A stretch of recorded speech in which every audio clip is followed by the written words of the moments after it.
Hey guys, my name is Dr. Casey Bearden. I just did the podcast with Jason Duncan on the root of all success. I would highly encourage you to tune in and listen up for some health related tips on how you can make your health insurance work better and in your favor, short term and long term.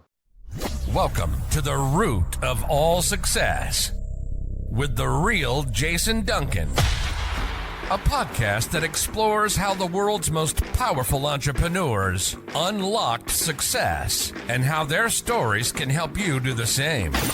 Introducing TEDx speaker, mastermind leader, author, entrepreneur, cigar aficionado, motorcycle enthusiast, and host of The Root of All Success, the Real Jason Duncan. The Real Jason Duncan.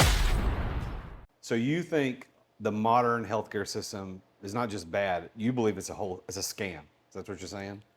Much like college education has become a total scam over the years, yeah, I see it every day. Healthcare has evolved into one of the greatest scams in human history. So what evidence would you give to support that idea? Well, being a practicing physician, I see it every day. I see it with my own health insurance policy. I see it with everybody that walks through our front door.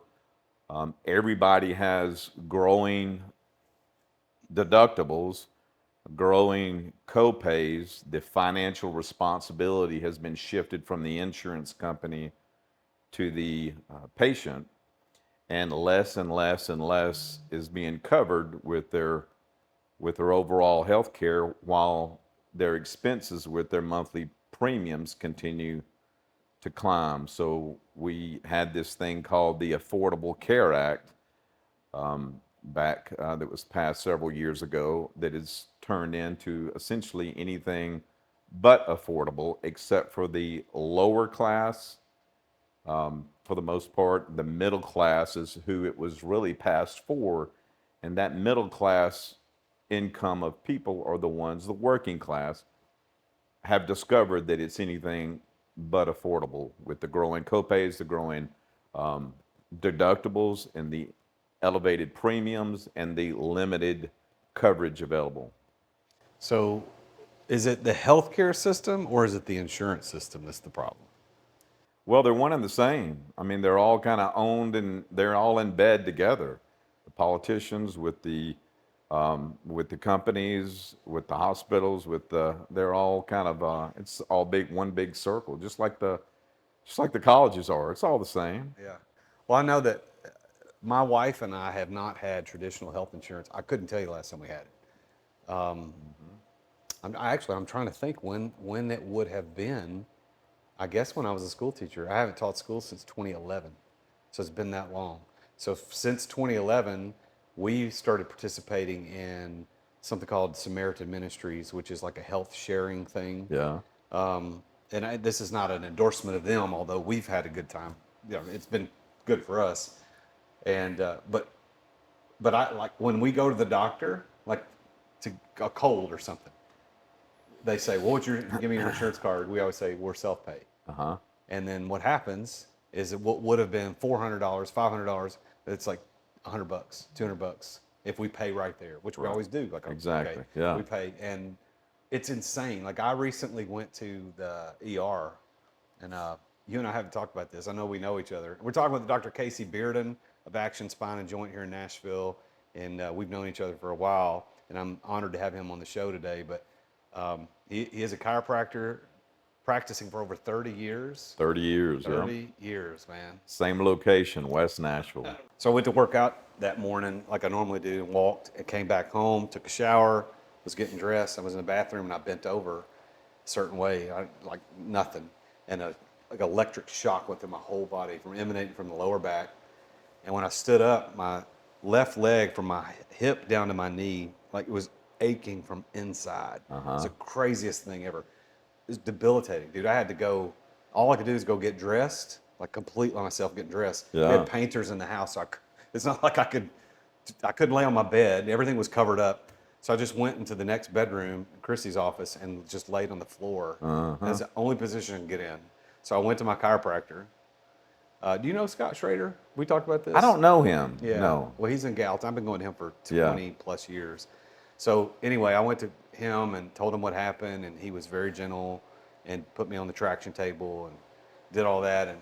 And he said, he tested me. He goes, the way this pain is working, you have to go get an MRI. Something's wrong. Yeah. So I went to the ER, got an MRI, and they were afraid, as you probably know, that one of my discs had broken off and kind of a Yeah. piece. But Right. ultimately, that didn't happen. I had two very bad herniations, one prolapsed and one hernia. And they also found a compound fracture in one of my vertebrae that has healed. So anyway, all yeah. this has happened. Yeah. Now, here's the thing. We haven't gotten the bill yet. We don't know what the bill's going to be. Right. But what'll happen is when we call and say, we're self-pay, I guarantee you they're going to knock half of it off right there, and I'll yeah. just write a check. Yeah. So not a day goes by where I don't try to send someone out for an MRI, and invariably they've got some kind of health insurance, and they'll express a concern, especially the first half of the year when most deductibles have not been met. How much is that? Is that really necessary? Aren't MRIs like $1,500? Yes, and I can send you out for an MRI through your health insurance. We might have to wait 2 or 3 weeks to get approval. They may not approve it, and if they do, you'll have to pay pretty much that $1,500, whatever it is, the agreed upon contractual price. Or we can get an MRI tomorrow for a discounted price, self-pay, not use your insurance, for $350. Which would you like? Either way, if you use your insurance, you're going to have to pay more, or even if there's an 80-20 blend, your 20% is likely the same thing, if not maybe more, than a self-pay cash. And we're going to have to wait, and you may or may not get approved. Which would you like to do? A lot of times they'll say, let's not use their health insurance.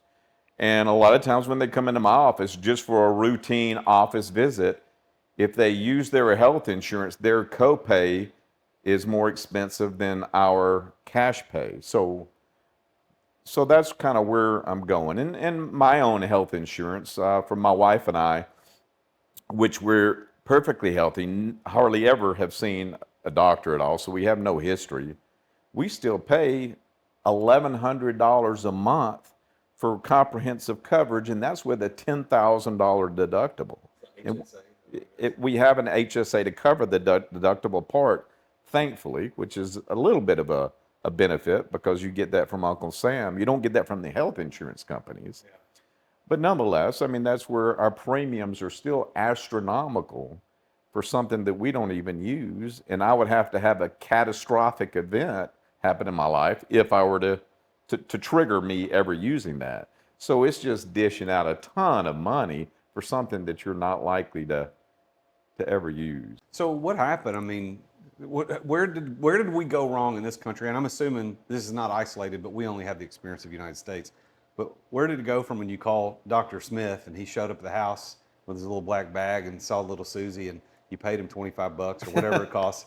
I mean, how did we get to this place where it's so out of whack? Well, you know, I've been in practice long enough, 30 years, to see the transition of everything. And you know, I was born, you know, when I was born, if I'm going to date myself here, but I was born in the age to where the same doctor who took out your tonsils was the same doctor that delivered your child later on. And, you know, long gone are those days. Now everybody specializes essentially, and you know, they're having a hard time even in the medical schools recruiting people to go into general practice. You know, that's kind of dying off. The nurse practitioners and the PAs are coming in. But I don't know the year, but I would say the late 90s is when managed care started to infiltrate.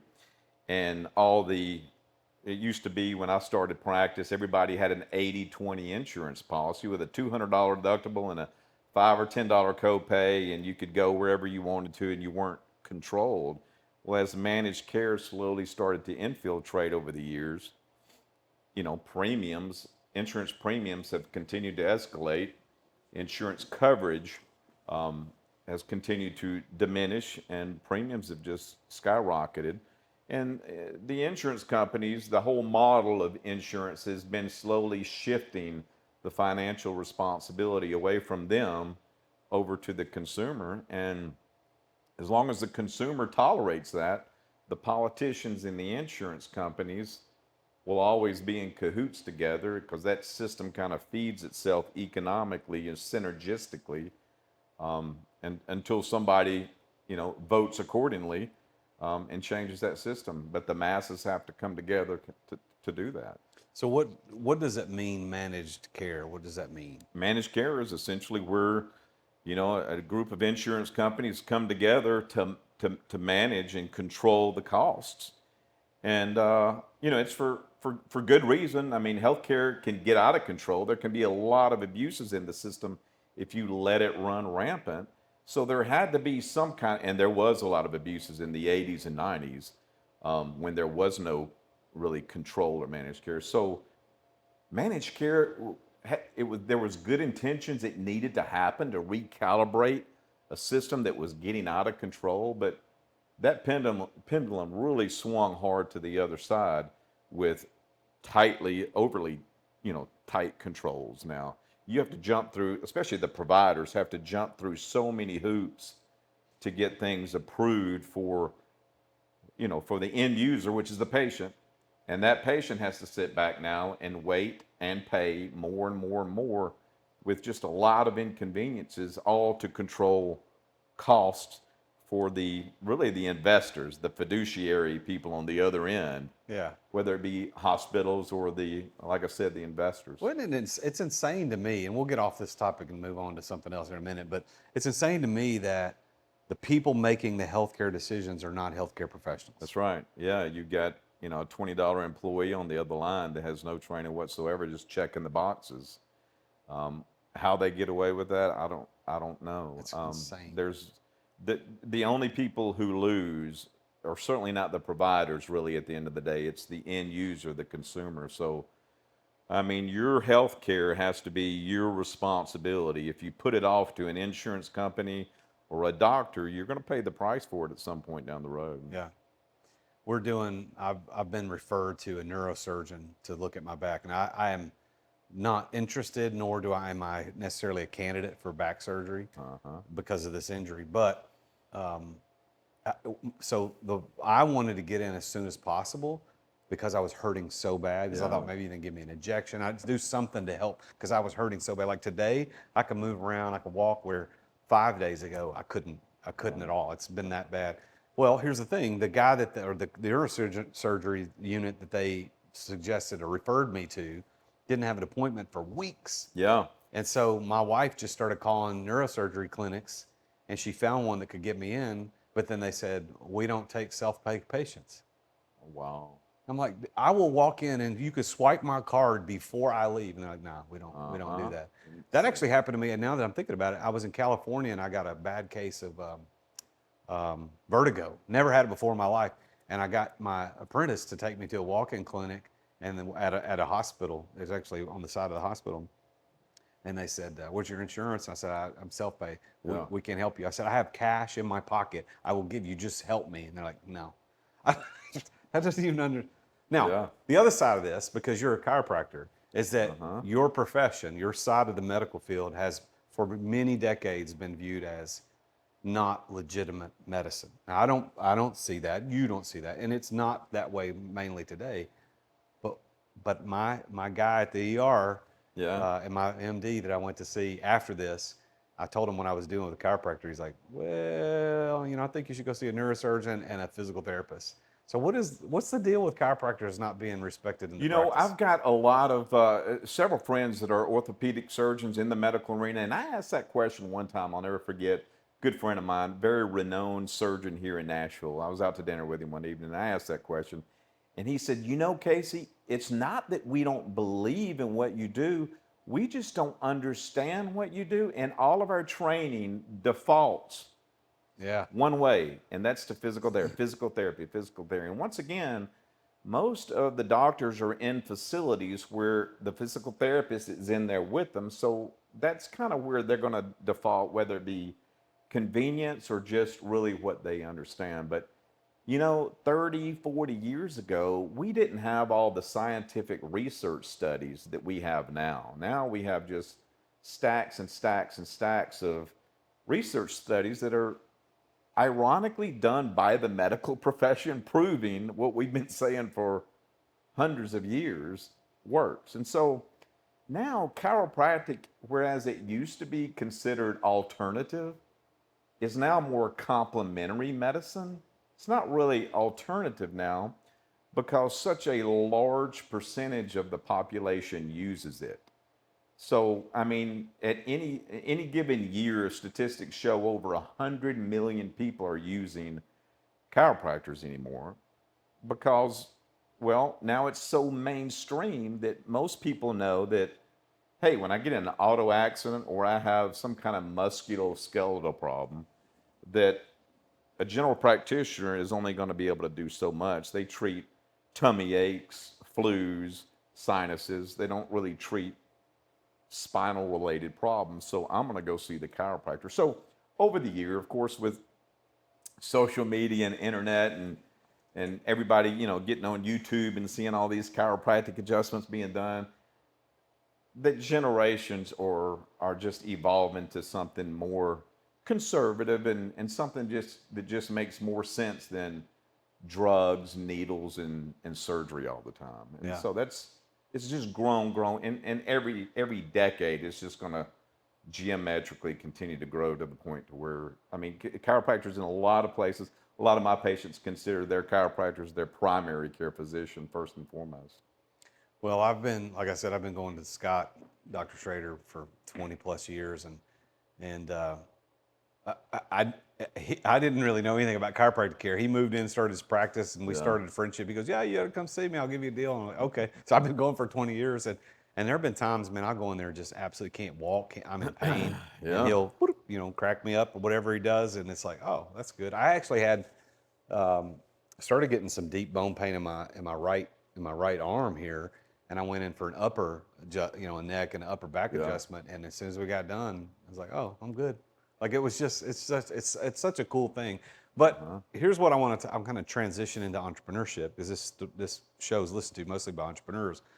Most doctors, practitioners, whether it's a lawyer, doctor, whatever, most of them are good at their practice in terms of what they do, but they're terrible at business. Right. You are an exception to that rule because you've built a killer, very successful, valuable practice. But not only that, you've built a very large portfolio in real estate, et cetera, as an entrepreneur on the side. Why do you think most practitioners suck at the entrepreneurship or the business side? Let's take a quick break to thank our amazing sponsors for making this podcast possible. As an entrepreneur, I know that you have to deal with sales on a regular basis. I mean, every entrepreneur does. And if you aren't paying attention to sales as an entrepreneur, you're not going to be an entrepreneur for very long. But I've got a sponsor of this show called Dub that helps you bring the personal back to sales. If you want to figure out how to improve content creation, improve client trust, improve your sales process, decrease the sales cycle, because we all know time kills deals. If you want to increase client bookings and increase conversions, you need to take a look at Dub. There's a special offer for Dub for listeners to The Root of All Success at therealjasonduncan.com/Dub, and that's DUBB.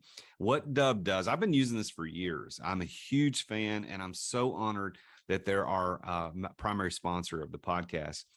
But they have helped over 60,000 businesses around the world communicate better, to make sales easier, to make sales more personal. And Dub is built for growing teams. I mean, you can set up video emails, you can set up custom onboarding, you can do admin reporting, anything you need around video and sales and automation. Dub is there. You can try Dub now. Your conversions to sales are waiting. All you got to do is go to therealjasonduncan.com/Dub. And there you're going to get 2 weeks for free to try Dub. Plus, you're going to get 50% off your first 2 months of Dub. You can't beat that. So go check it out. Go to therealjasonduncan.com/Dub. Thanks for listening to our sponsors. Now, back to the show. I mean, unless it's something that they took the bull by the horns and did on their own. You're just not introduced to that in any kind of schooling.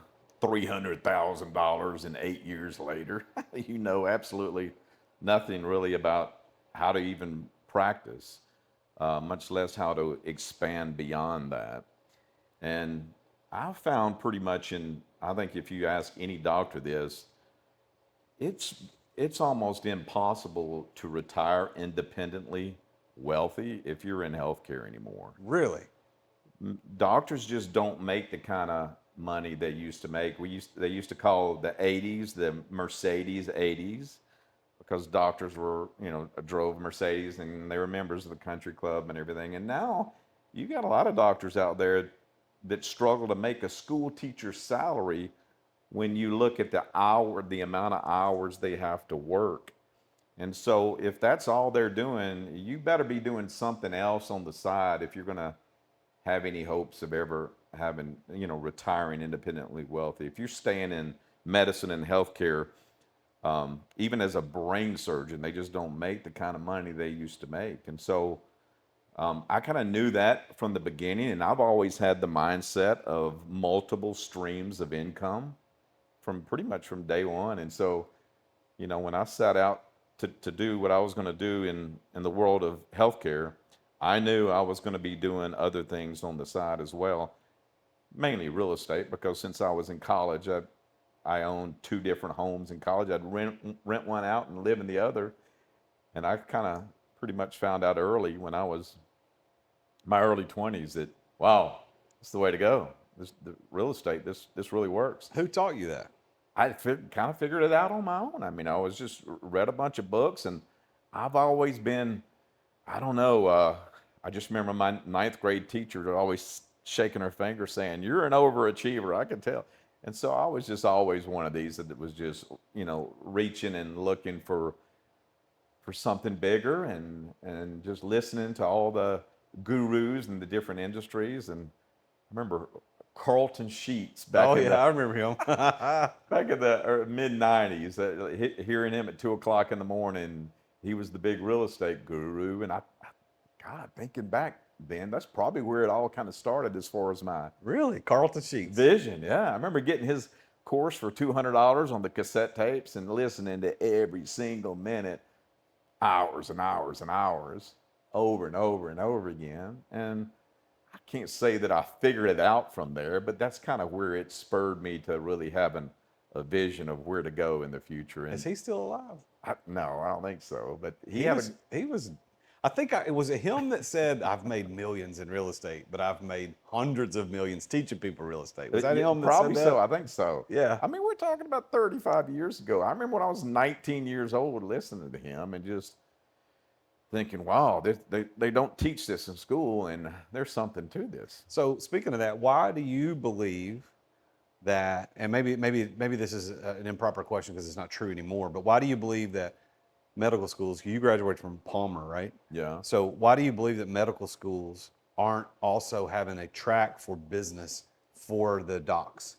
Or is that true that they don't have it? They have maybe one course that's very small on just an introductory type of thing to just the fundamentals of running a business, but that by no means doesn't teach you anything. But you know what? I think if you were to ask a CPA or a lawyer or anybody coming out of medical, anybody in any kind of professional occupation, I think pretty much everybody would tell you, hey, whenever my CPA, for example, when I graduated as a CPA, I knew about 2% of what I needed to know to succeed in that given vocation. 98% of everything I had to figure out on my own.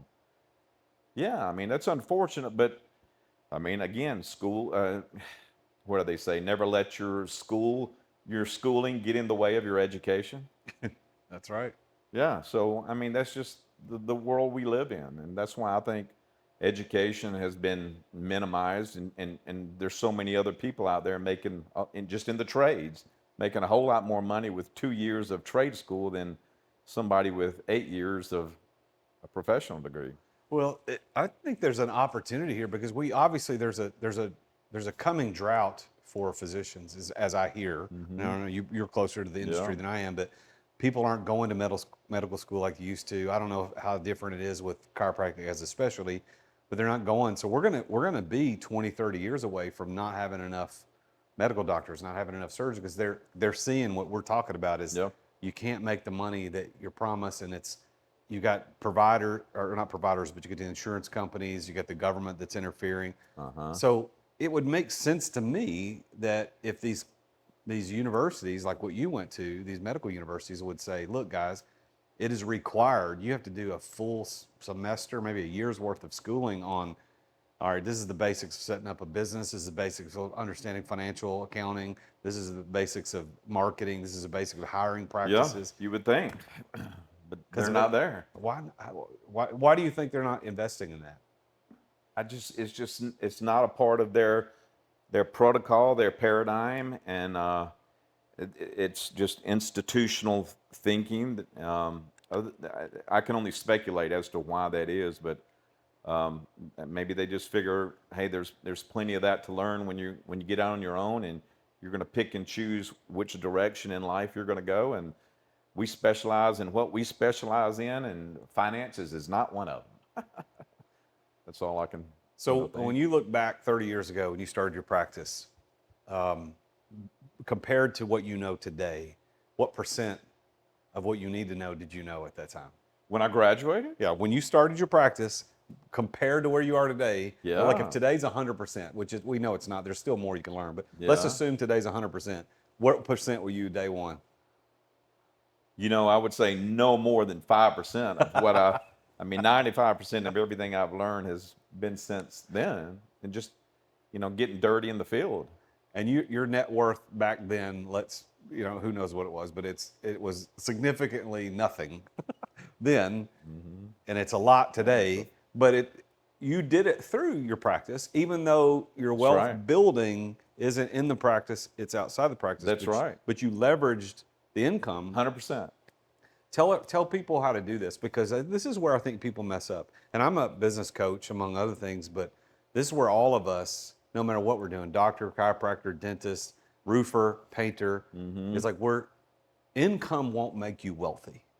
It's what you do with the income that makes you wealthy. It's how you manage and leverage it all. Just like time, you got to do the same thing with money. And I think it's just, you just got to get in there and figure it out. And I don't think there's academically you can figure it out without just going through some experience. And really, there's nothing more valuable than mentorship. Finding somebody that's already done it and replicate what they've done versus reinventing the wheel. And then, a lot of it has to do with luck. You better hope that the ball bounces your way along the way.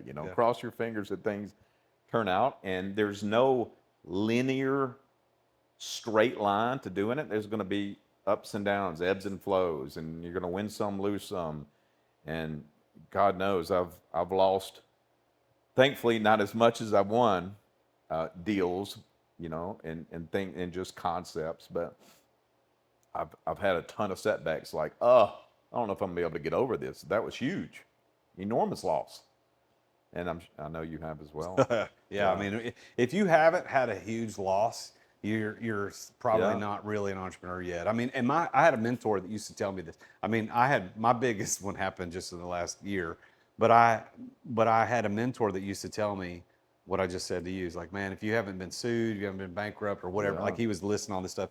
He said, if you haven't had those things happen to you, you're probably not a real entrepreneur. And here I was going, dude, I've been in magazines, I've been awarded national awards for how good I am, and then bam, hit me in the face. And now on the backside of that, looking and like, now I'm an entrepreneur. Now I know what this means. What big things have happened in your 30 years that you look back and go, man, that sucked, but here's what I learned from it? What big things? Well, I mean, the stock market. I was there in the early 2000s, heavily vested when everything crashed. Again, 2008. I had just to this day, I don't understand how I made it through that, but I had just 2 years prior to that gotten into the commercial real estate market. And I just remember some sleepless nights in 2008, 2009. I even called up my realtor one day and said, you're going to have to dump these properties. I'm about to file BK on this. Uh-oh. And somehow I got out of it and made it through So I mean, certainly that, and as much as you want to give people the benefit of the doubt in certain investments, you gotta be careful with that because even though somebody may come across as having good intentions, um, you tell yourself a lie long enough, you'll start to believe it. And so I don't know. I've just always found, in hindsight, especially look back and thought I would never do that again. And what was I thinking? Doesn't even make sense now. And looking back in the rearview mirror, I would just never go down that road again. From a financial point of view, not necessarily deal making, but um, so yeah. I mean, So the bankruptcy threat that you had, that was in '08? it was '08, yeah, So because I you were was heavily leveraged in real estate? heavily leveraged, yeah. I had been, I think my first acquisition into commercial real estate, it was 2004 was my first property. And then I bought another one in 2006 or 7. So I had two large, commercial real estate is not like residential. It's an entirely different animal. It costs a lot of money from a leverage point of view just to get in the door with the bankers and just with a lot of money out of pocket to get into your first commercial property. And so I had just gotten into my first two, and fortunately, my practice at that time, I had been in practice for a little over a decade, just like you said, allowed me to leverage myself and somehow hang on through the storm of 2 or 3 really, really hard years. Whereas a lot of people, they didn't have that leverage that I had, that foundation by that time to hang on. And now, when I look back, the properties that I had at that time that I almost went under, they're thriving now. Are you, and we won't have to talk about specific numbers, are you making more money from the practice or from your real estate? Definitely from the real estate. Yeah. Doesn't even compare. And so you've been in real estate now 20 years? 20 years, right at 20 years, because my first property acquisition was 2004. Yeah. So you got in, so 20 years ago, you started in real estate.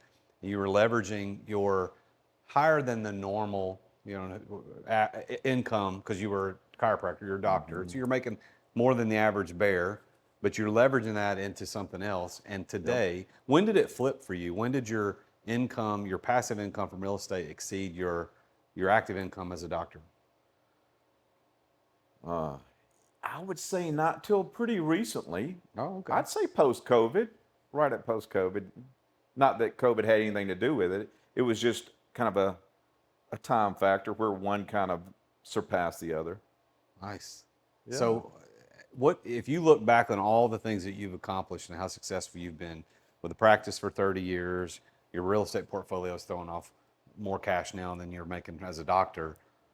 What is the one thing, if you had to isolate it, what's the one thing that you think has allowed you to be successful more than anything else? Persistence.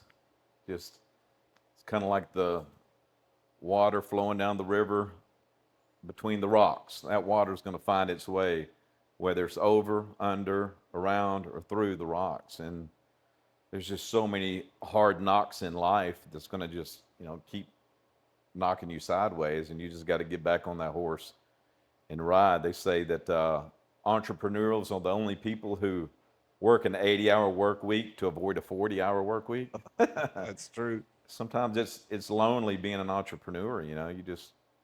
So many people don't see the hard knocks behind the scenes and really the sleepless nights. What caused you the most sleepless nights in your career? I used to, just the wheels start spinning.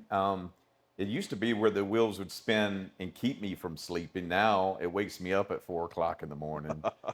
But it's just, especially when you have several different entities and just a lot of moving parts going on, the wheels are just always spinning. And I've learned not to really worry so much any longer. So I don't really worry from a fear point of view. It's just more strategic thinking now than it is from being afraid what's around the corner. How do you, Dr. Casey Bearden, how do you define the word success? Success, I certainly don't think it's a destination. I think it's a journey. Yeah. And that's a relative thing. I think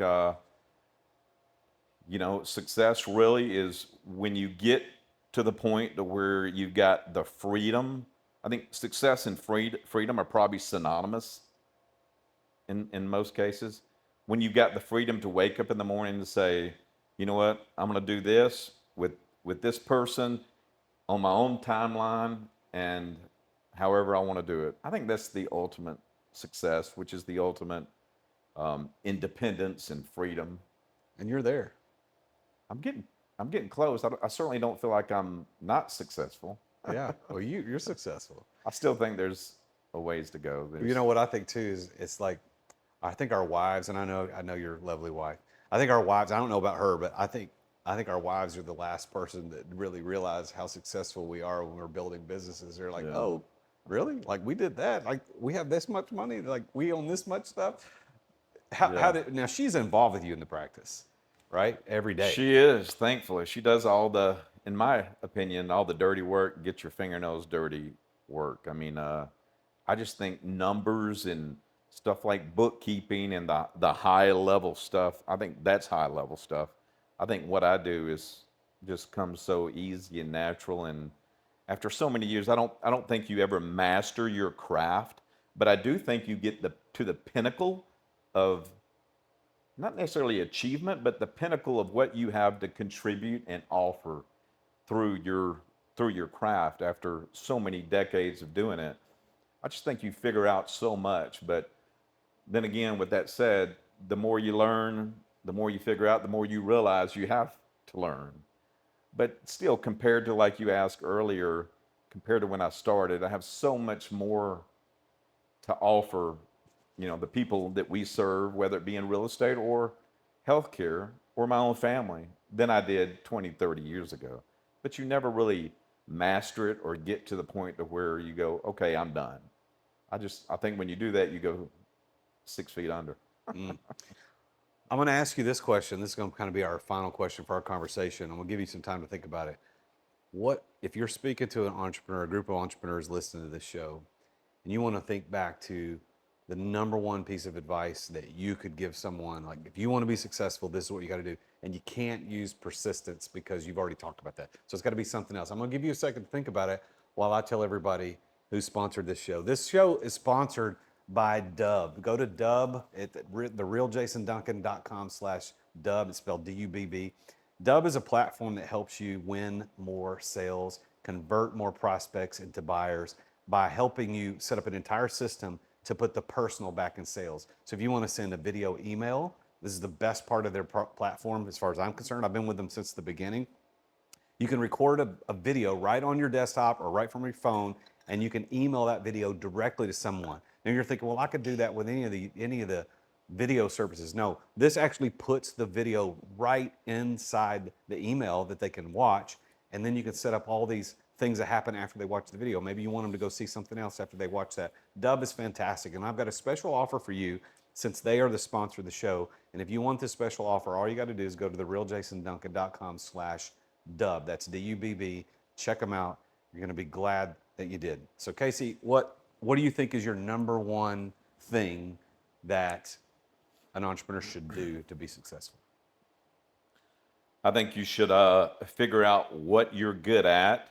And instead of following what people say, sometimes your passion may not necessarily be where your talents are and what you're naturally good at. So I think people will be happier 20, 30 years down the road if they figure out early on what their knack is in versus what they may be necessarily passionate about. And at the end of the day, I think you boil everything down to the core fundamentals. And as long as you can sit down and draw up a one sentence vision and have a mission statement, and then think of what your personal core values would look like and feel like, and describe those in a one sentence, very simplistic version of what it is that you wake up with or for every morning. Because I think they say that the vast majority of people have heart attacks between Sunday evening and Monday morning. Really? Because they dread what they're about to wake up and go to work to do. And they've been doing it for so many years.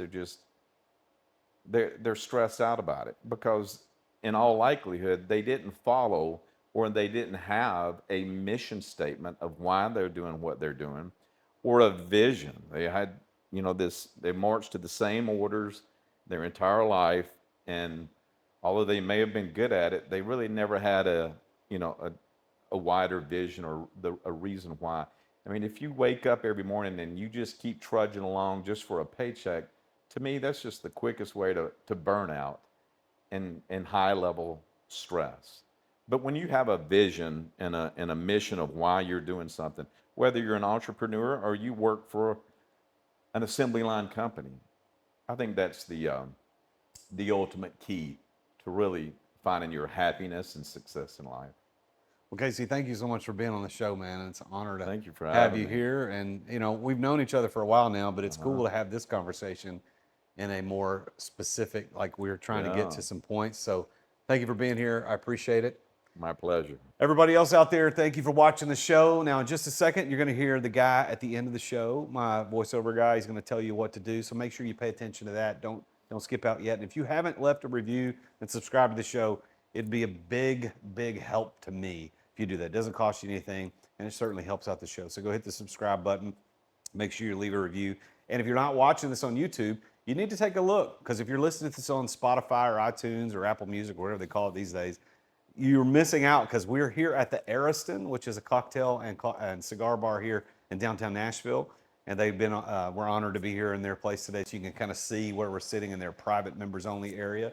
So come check out the Ariston in downtown Nashville. Tune in again next time. I'm going to talk with yet another very successful person about his or her journey to success. Until then, as always, I'm the real Jason Duncan, and Jesus is King. Thank you for listening to another edition of The Root of All Success with the real Jason Duncan. If you've enjoyed this week's episode, visit therootofallsuccess.com to access the show notes and other helpful resources. Follow Jason on social media at The Real Jason Duncan. See you again next time here on The Root of All Success.